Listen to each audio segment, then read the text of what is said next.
Kang Sarpin minta dikebiri. Sebuah cerpen karya Ahmad Tohari.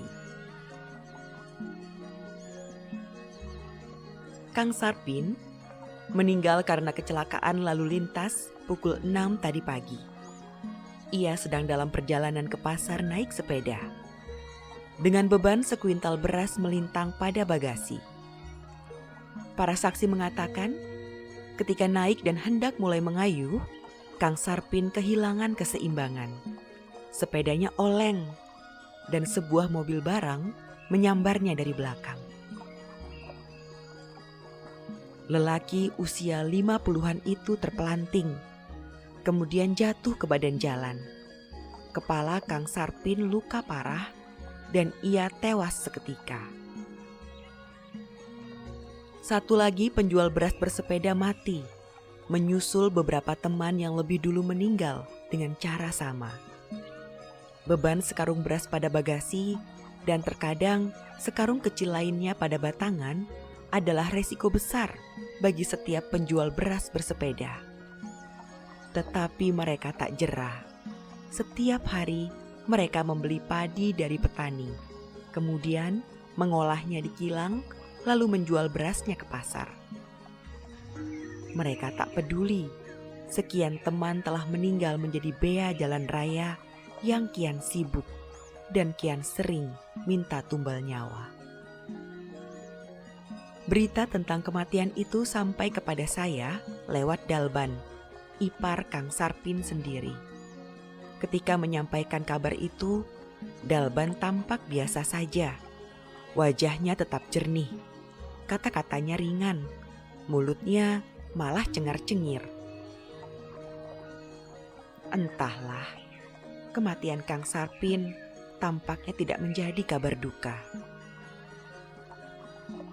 Di rumah Kang Sarpin, saya telah melihat banyak orang berkumpul.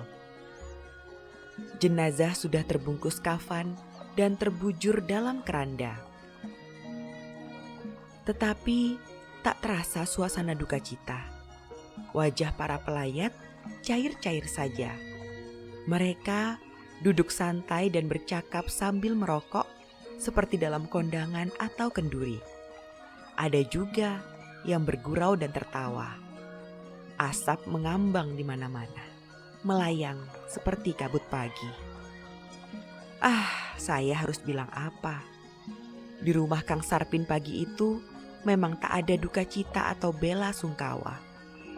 Kalaulah ada seorang bermata sembab karena habis menangis, dialah istri Kang Sarpin. Tampaknya istri Kang Sarpin berduka seorang diri. Setelah menaruh uang takziah di kotak amal, saya mencari kursi yang masih kosong. Sial, satu-satunya kursi yang tersisa berada tepat di sebelah Dalban, ipar Kang Sarpin yang masih ngoceh tentang si mati. Dan saya tak mengerti mengapa omongan si Dalban seperti menyihir para pelayat. Orang-orang tampak tekun menikmati cerita tentang almarhum dari mulut nyinyir itu. "Yah, wong gemblung itu sudah meninggal," kata Dalban dengan enak. Wajahnya tampak tanpa beban. "Bagaimana aku tak menyebut iparku wong gemblung? Coba dengar. Suatu ketika di kilang padi, orang-orang menantang Sarpin. Bila benar jantan, maka dengan upah 5.000 rupiah, dia harus berani membuka celana di depan banyak orang. Mau tahu tanggapan Sarpin? Tanpa pikir panjang, Sarpin menerima tantangan itu. Ia menelanjangi dirinya bulat-bulat di depan para penantang. Lalu enak saja, dengan kelamin berayun-ayun, dia berjalan berkeliling sambil meminta upah yang dijanjikan. Cerita Dalban terputus oleh gelak tawa orang-orang, dan Dalban makin bersemangat. "Ya, orang-orang hanya nyengir dan mengaku kalah. Malu dan sebal. Sialnya, mereka harus mengumpulkan uang 5.000. Tetapi Yu Cablek, penjual pecel di kilang padi yang melihat kegilaan Sarpan, berlari sambil berteriak, "Sarpin gemblong, dasar wong gemblong!"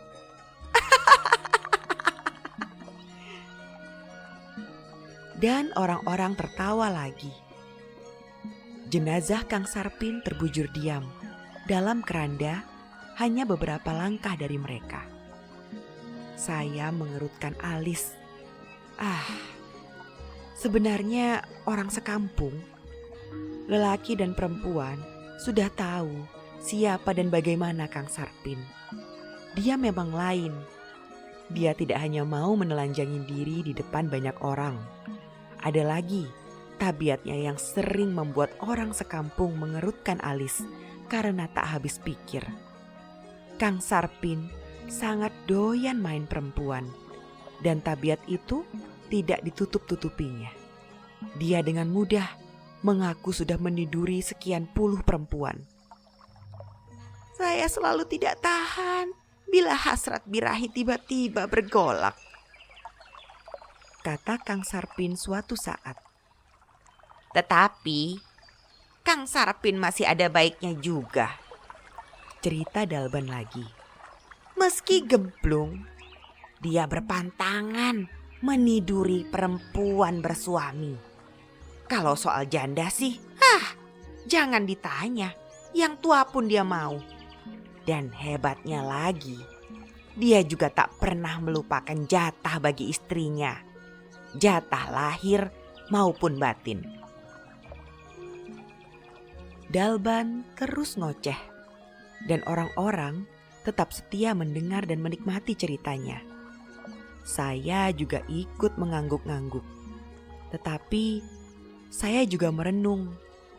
Sebab tadi malam, kira-kira 10 jam sebelum kematiannya, Kang Sarpin muncul di rumah saya di bawah lampu yang tak begitu terang.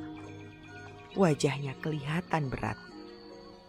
Ketika saya tanya maksud kedatangannya, Kang Sarpin tak segera membuka mulut.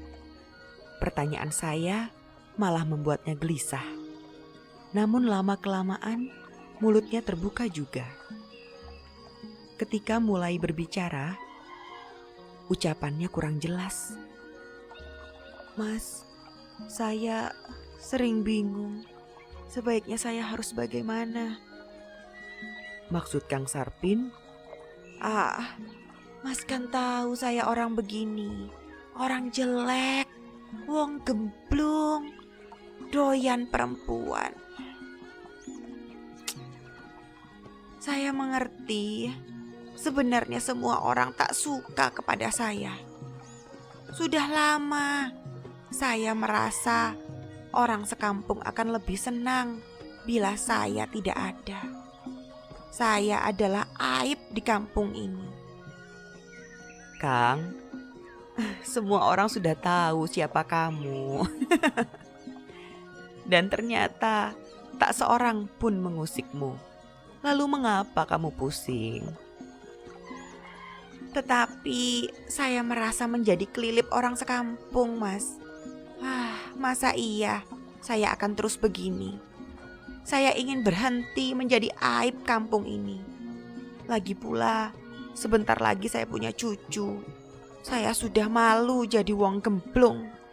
Saya sudah ingin jadi wong bener, orang baik-baik. Tetapi bagaimana?" "Yang begitu kok tanya saya? Mau jadi orang baik-baik, semuanya tergantung Kang Sarpin sendiri kan. Kalau mau baik, jadilah baik. Kalau mau tetap gemblung, ya terserah." "Tidak, saya ingin berhenti gemblung." "Sialnya, kok ternyata tidak mudah yo." Betul, mengubah tabiat ternyata tidak mudah. Dan inilah persoalannya mengapa saya datang kemari. Saya pandangi wajah Kang Sarpin. Matanya menyorotkan keinginan yang sangat serius. Anehnya, saya gagal menahan senyum. Bila Kang Sarpin bersungguh-sungguh ingin jadi wong bener, kenapa tidak bisa? Seperti saya bilang tadi, masalahnya tergantung kamu bukan? Sulit Mas, sulit. Potong Sarpin dengan mata berkilat-kilat. Saya sungguh tak bisa. Kok tidak bisa apa tidak mau? Tak bisa. Kang Sarpin menunduk dan menggeleng sedih. Loh kenapa? Mas tidak tahu apa yang terjadi dalam diri saya. Burung saya loh Mas, burung saya. Betapapun saya ingin berhenti main perempuan, dia tidak bisa diatur. Dia amat bandel. Bila sedang punya mau, burung sama sekali tak bisa dicegah. Pokoknya dia harus dituruti. Tak kapan, tak di mana. Duh, sungguh Mas, burung saya sangat keras kepala, sehingga saya selalu dibuatnya jengkel. Dan bila sudah demikian, saya tak bisa berbuat lain kecuali menuruti apa maunya. Sekarang Mas, saya datang kemari untuk minta bantuan. Tolong, saya suka rela diapakan saja, asal saya bisa jadi wong bener. Saya benar-benar ingin berhenti jadi wong gemblung. Terasa pandangan Kang Sarpin menusuk mata saya. Saya tahu dia sungguh-sungguh menunggu jawaban. Sialnya, lagi-lagi saya gagal menahan senyum. Kang Sarpin tersinggung. Mas, mungkin saya harus dikebiri. Saya terkejut dan Kang Sarpin bicara dengan mata terus menatap saya. Ya, saya rasa satu-satunya cara untuk menghentikan kegemblungan saya adalah kebiri. Burung saya yang kurang ajar itu memang harus dikebiri. Sekarang Mas, tolong kasih tahu dokter mana yang kiranya mau mengebiri saya. Saya tidak main-main Mas. Betul Mas, saya tidak main-main. Tatapan Kang Sarpin makin terasa menusuk-nusuk mata saya. Dan saya hanya bisa menarik napas panjang. Entah di tempat lain Kang, tetapi di sini saya belum pernah ada orang dikebiri. Keinginanmu sangat ganjil Kang. Bila tak ada dokter yang mau mengebiri, saya akan pergi kepada orang lain. Saya tahu di kampung sebelah ada penyabung yang pandai mengebiri ayam aduannya. Saya kira sebaiknya saya pergi ke sana. Bila penyabung itu bisa mengebiri ayam, maka dia pun harus bisa mengebiri saya. Ya, besok sehabis menjual beras ke pasar. Jangan Kang, potong saya. Tatapan Kang Sarpin kembali menusuk mata saya. Kamu jangan pergi ke tukang sabung ayam. Dokter memang tidak mau mengebiri kamu. Tetapi saya kira dia punya cara lain untuk menolong kamu. Besok Kang, kamu saya temani pergi ke dokter. Wajah Kang Sarpin perlahan mengendur. Pundaknya turun dan napasnya lepas seperti orang baru menurunkan beban berat.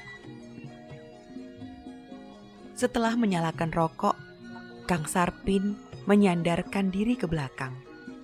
Tak lama kemudian, setelah minta pengukuhan janji saya untuk mengantarnya ke dokter, Kang Sarpin minta diri. Saya mengantarnya sampai pintu. Ketika saya berbalik, tiba-tiba sebuah pertanyaan muncul di kepala.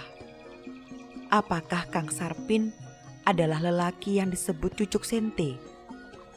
Di kampung ini, Cucuk Sente adalah sebutan bagi lelaki dengan dorongan birahi meledak-ledak dan liar, sehingga yang bersangkutan pun tak bisa mengendalikan diri. Entahlah. Saya tersadar ketika semua orang bangkit dari tempat duduk masing-masing. Rupanya Modin yang memimpin upacara pelepasan jenazah sudah datang. Bahkan keranda sudah diusung oleh 4 lelaki yang berdiri di tengah halaman. Kini suasana hening. Dalban yang sejak pagi terus ngoceh juga diam. Modin mengawali acara dengan memintakan maaf bagi almarhum kepada semua yang hadir. Modin juga menganjurkan kepada siapa saja yang punya utang piutang dengan Kang Sarpin untuk segera menyelesaikannya dengan para ahli waris. Sebelum doa dibacakan, Modin tidak lupa melupakan tradisi kampung kami, meminta semua orang memberi kesaksian tentang jenazah yang hendak dikubur. Saudara-saudara, saya meminta kalian bersaksi. Apakah yang hendak kita kubur ini jenazah orang baik-baik? Hening. Orang-orang saling berpandangan dengan sudut mata. Saya melihat Dalban menyikut lelaki di sebelah. Bagaimana? Sarpin itu tukang main perempuan. Apa harus kita katakan dia orang baik-baik? Masih hening. Saya merasa semua orang menanggung beban rasa pakewuh. Serba salah. Maka Modin mengulangi pertanyaannya. Apakah yang hendak dimakamkan adalah jenazah orang baik-baik? Sepi. Anehnya, tiba-tiba saya merasa mulut saya bergerak. Baik! Suara saya yang keluar serta-merta bergema dalam kelengangan. Saya melihat semua orang juga Modin tertegun lalu menatap saya. Entahlah, saat itu saya bisa menyambut tatapan mereka dengan senyum. Keranda bergerak bersama langkah 4 kaki yang memikulnya. Bersama orang banyak yang berjalan sambil bergurau, saya ikut mengantar Kang Sarpin ke kuburan. Saya tak menyesal dengan persaksian saya. Di mata saya, seorang lelaki yang di ujung hidupnya sempat bercita-cita jadi wong bener adalah orang baik. Entahlah bagi orang lain, entah pula bagi Tuhan. Cerita ini dimuat di Kompas tahun 1996.